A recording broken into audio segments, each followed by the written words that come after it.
Hi, I'm Skip Bedell. Now that you've purchased your Coyote outdoor living grill, it's important that you not only have a great time with the product, but that you're also safe while using it. In this short video, I'm just going to cover the very basics to ensure that your contractor has built an island that matches the warranty and the safety needs required by Coyote. For full installation details, you'll want to refer to your owner's manual that came with your Coyote grill and read completely through it to fully understand how to install and operate your grill safely. To start, the first thing to understand about your grill is that as a built-in outdoor appliance, it's going to be subjected to Mother Nature's good and not so good moments while cooking. As I doubt you're going to be cooking that much in the snow, we're mainly talking about wind concerns here. Wind is detrimental to a grill, and you always want to ensure that your predominant wind direction is taken into account when setting up your island. The best direction for wind to come into your grill is from the front.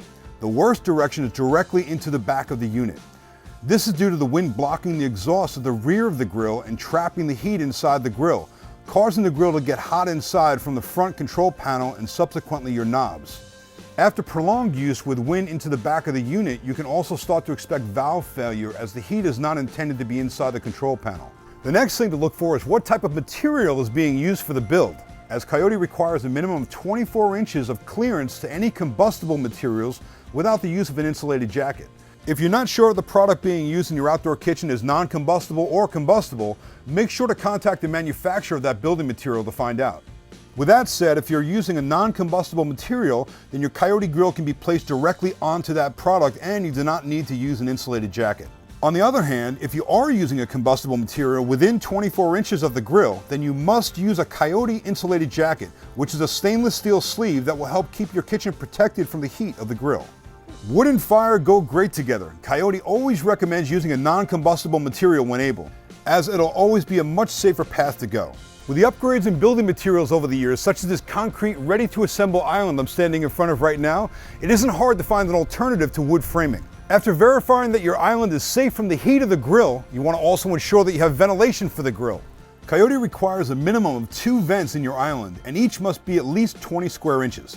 The need for 2 vents is to allow for cross ventilation of the island. This will not only help with proper combustion of the grill, but also to allow for any potential gas leak to dissipate out should that event occur. As propane is heavier than air, it will want to settle in the event of a gas leak, so you want to install your ventilation near the bottom of your grill as shown here. As natural gas is lighter than air, you'll want to install your ventilation near the top of your kitchen as shown here. The next topic to cover also includes your fuel supply and the need for all parties involved with the kitchen, contractors, installers, and whoever is going to be using the grill to always check your gas supply for leaks before your initial grilling and any subsequent cooking thereafter. As time passes, the sealant that your contractor could have used on your gas connections can start to fail.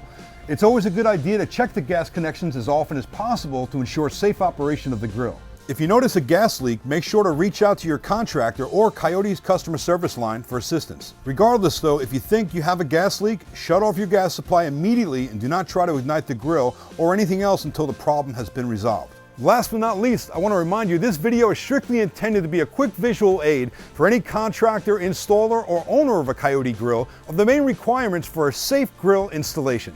Please refer to your grill's owner's manual for all safety, installation, and operational requirements to ensure that you have a safe experience operating your Coyote grill.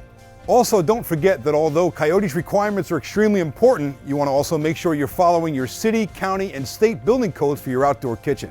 Coyote wants to thank you for purchasing a Coyote outdoor grill, and enjoy.